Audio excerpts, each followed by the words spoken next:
What started as a routine late-night interview turned into television chaos when Jimmy Kimmel's disrespectful questioning pushed legendary actor Al Pacino to his breaking point, resulting in an explosive confrontation that ended with security being called. The atmosphere in the Jimmy Kimmel live studio felt different from the moment Al Pacino walked onto the stage. The 74-year-old acting legend promoting his latest independent film project carried himself with the quiet dignity that had defined his 5-decade career. The audience erupted in genuine appreciation as he settled into the guest chair, his weathered hands folded calmly in his lap. Kimmel opened with his typical smirk, already setting a tone that seemed less welcoming than usual. "Al Pacino, everybody," he announced with exaggerated enthusiasm that felt hollow. "You know, Al, I have to ask, at your age, why are you still doing these small indie films? I mean, shouldn't you be retired by now? Playing golf somewhere?" The question landed like a slap. Pacino's expression shifted almost imperceptibly, but those who knew his work could see the flash of irritation behind his eyes. "Well, Jimmy," he replied with measured control, "I'm an actor. That's what I do. Age doesn't diminish the passion for the craft." But Kimmel wasn't finished. He leaned back in his chair with that familiar condescending grin. "Come on, though. These little art house movies. Who's really watching them? I mean, compared to your Godfather days, isn't this kind of, I don't know, sad?" The studio audience shifted uncomfortably. This wasn't the playful ribbing they were used to seeing. This felt mean-spirited, personal. Pacino straightened in, his chair, his voice taking on the steel that had made characters like Tony Montana and Michael Corleone so compelling. "Sad?" Pacino repeated, his famous intensity beginning to surface. "What's sad is reducing an artist's entire body of work to box office numbers and mainstream appeal. I've spent 50 years perfecting my craft, working with directors who have something meaningful to say." Kimmel chuckled dismissively, clearly enjoying the discomfort he was creating. Okay, but let's be honest here. When was the last time you had a real hit? I mean, a movie people actually went to see? Not these festival darlings that 12 people watch on streaming platforms." The insult was deliberate and cutting. Pacino's jaw tightened visibly. Behind the cameras, producers were beginning to exchange worried glances. This wasn't going according to the pre-interview script they'd discussed. "You know what, Jimmy?" Pacino's voice dropped to that dangerous whisper that had terrified audiences in Scarface. "I think there's been a fundamental misunderstanding here. I came on your show to talk about my work, not to be insulted by someone who's never created anything of lasting value." The audience fell completely silent. The tension in the room was palpable, electric. Kimmel's smile faltered for just a moment before returning, but now it looked forced, almost manic. Hey, I'm just asking the questions people want to know." Kimmel deflected, raising his hands in mock surrender. "I mean, you've got to admit your recent choices have been questionable. That last film barely made it to theaters. Maybe it's time to face reality about where your career is heading." That was the moment everything changed. Pacino's famous composure, built over decades of dealing with Hollywood's worst behavior, finally cracked. He leaned forward, his eyes blazing with the fury that had made him one of cinema's most fearsome presences. "Face reality?" Pacino's voice rose, filling the studio with an authority that made everyone present remember exactly who they were dealing with. "Let me tell you about reality, you smug little man. While you're up here every night making jokes about people who actually create art, I'm out there working with filmmakers who have something important to say about the human condition." The color drained from Kimmel's face as he realized he had pushed too far. But the damage was done, and Pacino was just getting started. "You want to talk about reality?" Pacino continued, his voice now carrying the full weight of his legendary screen presence. "The reality is that you sit behind this desk every night, protected by your writers and your laugh track, taking cheap shots at people who've dedicated their lives to something bigger than themselves. You think that makes you clever? The studio had become a tomb. Camera operators stood frozen, unsure whether to keep rolling or cut away. The audience sat in stunned silence, witnessing something they'd never seen before. A guest completely dismantling their host on live television. Kimmel tried to salvage the situation with nervous laughter. "Come on, Al. It's just comedy. You know how this works. We're just having fun here." But his usual confidence had evaporated, replaced by the desperate scrambling of someone who'd lost control of their own show. "Fun?" Pacino's eyes blazed with contempt. "You call disrespecting someone's life's work fun? You call mocking an artist's passion for their craft entertainment?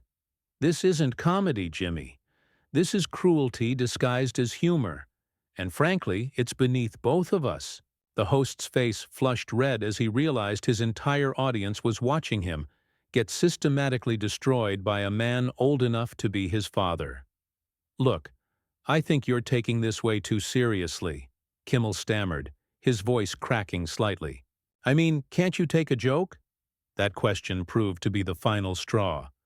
Pacino slowly rose from his chair, his full height and presence commanding the entire studio.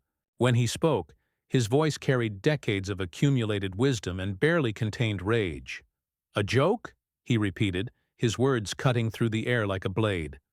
"Let me explain something to you about jokes, son. A joke should punch up, not down. A joke should bring people together, not tear them apart. What you've been doing tonight isn't comedy. It's bullying with a punchline."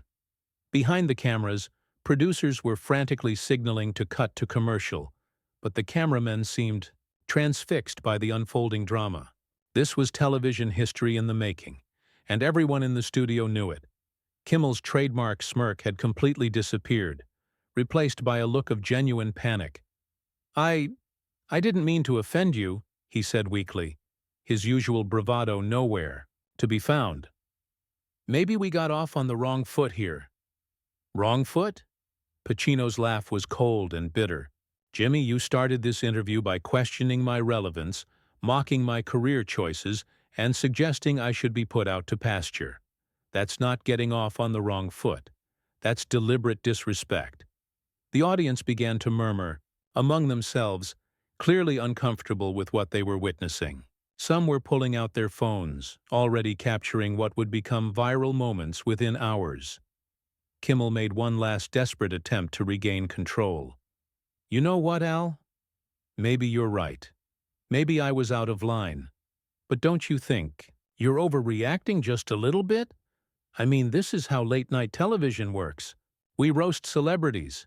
It's what we do." The words hung in the air like poison.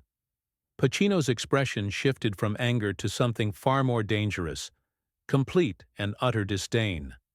"Overreacting?" he said quietly, his voice now carrying the menace that had made Michael Corleone so terrifying. "Let me tell you what overreacting would be, Jimmy. Overreacting would be me walking over there and showing you exactly what happens when you disrespect someone who's earned their place in this industry through blood, sweat, and genuine talent." The threat wasn't physical, but it was unmistakably real. The studio fell into complete silence except for the hum of the cameras and the collective held breath of everyone present. Kimmel's face had gone completely white. His hands were visibly shaking as he gripped his desk. I think maybe we should take a break," he managed to whisper. "No," Pacino said firmly, his voice filling the studio with authority. "We're not taking a break. We're going to finish this conversation right here, right now, in front of all these people who came to see a show. They deserve to see what happens when someone finally stands up to your particular brand of cowardice." The word cowardice hit Kimmel like a physical blow. His mouth opened and closed soundlessly, searching for words that wouldn't come. The audience could see their host completely unraveling in real time, his carefully constructed persona crumbling under the weight of Pacino's relentless assault. "You know what your problem is, Jimmy?" Pacino continued, beginning to pace slowly in front of the desk, like a predator circling wounded prey. You've confused cynicism with intelligence, cruelty with comedy. You think that tearing people down somehow elevates you, but all it does is reveal the emptiness inside. The cameras captured every moment of Kimmel's humiliation. Sweat beaded on his forehead as he desperately tried to find an escape route from the nightmare his show had become. "Al, please," he said weakly. "The audience doesn't want to see this." "Don't speak for them," Pacino snapped, gesturing toward the crowd. "These people paid good money to come here tonight. They deserve honesty, not the manufactured garbage you usually serve them. Let's give them something real for once." He turned to face the audience directly, his voice carrying to every corner of the studio. "Ladies and gentlemen, you're witnessing something that rarely happens in Hollywood anymore. Accountability. Your host here thought he could diminish my work, my age, my choices, and I would just sit there and smile for the cameras." The audience was completely captivated, some nodding in agreement, others filming with their phones held high. This wasn't entertainment anymore, it was a reckoning. Kimmel made one final desperate attempt to regain control. "You're being completely unreasonable," he said, his voice rising with panic. "This is my show. I ask the questions here, and if you can't handle that, maybe you should leave." The challenge hung in the air like a gauntlet thrown down. Pacino stopped pacing and turned to face Kimmel with a smile that was far more terrifying than his anger had been. "Your show?" he repeated slowly. "Jimmy, this stopped being your show the moment you decided to abandon basic human decency. This became a public forum the instant you chose to humiliate a guest who came here in good faith." He moved closer to Kimmel's desk, his presence now completely dominating the space. "You want me to leave? Fine. But first, let me tell you something about respect. Something your parents clearly never taught you." Kimmel flinched as if he'd been slapped.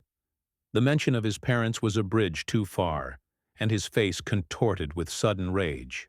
"Don't you dare bring my family into this," he snarled, finally showing some fire. "You don't know anything about me." "I know everything I need to know about you," Pacino replied coldly.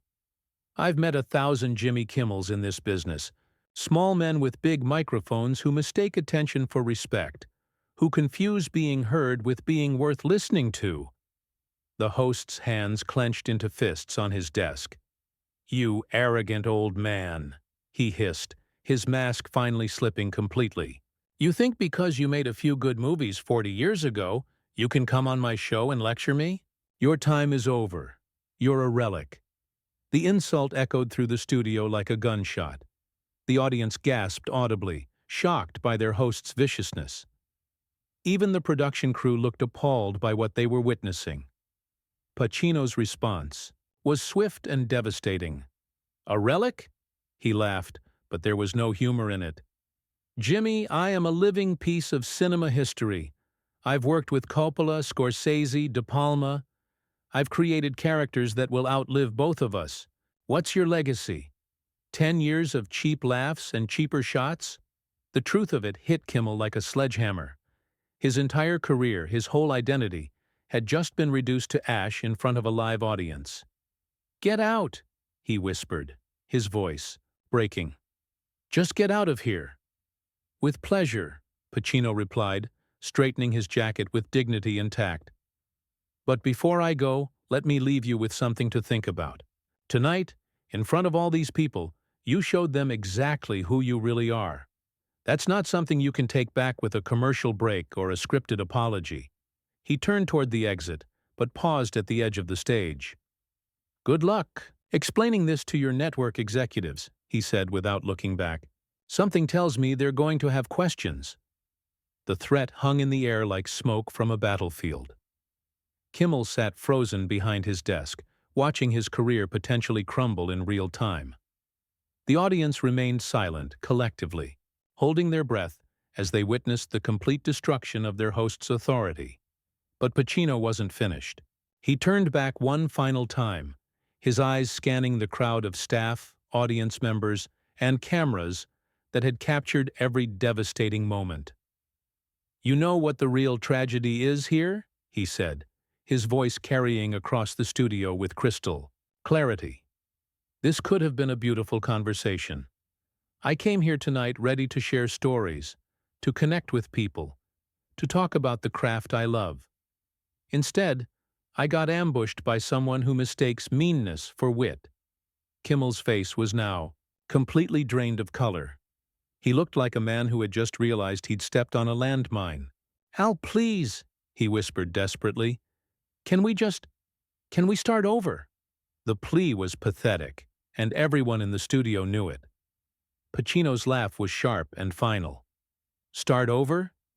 Jimmy, there's no coming back from this. You showed these people exactly who you are when you thought you had all the power. That's not something you can undo with charm or apologies." He began walking toward the exit again, but his voice carried back to every corner of the studio. "Ladies and gentlemen, you've been wonderful tonight. You deserve better entertainment than what you've been getting. Demand better. Expect better. Don't settle for hosts who think disrespect is a punchline." The audience erupted. Not in laughter, not in applause, but in something far more powerful: validation. They began to cheer, to stand, to show their support for the man who had just said what many of them had been thinking for years. Kimmel watched in horror as his own audience turned against him, their approval flowing toward his departing guest. "Security!" Kimmel suddenly shouted, his voice cracking with desperation.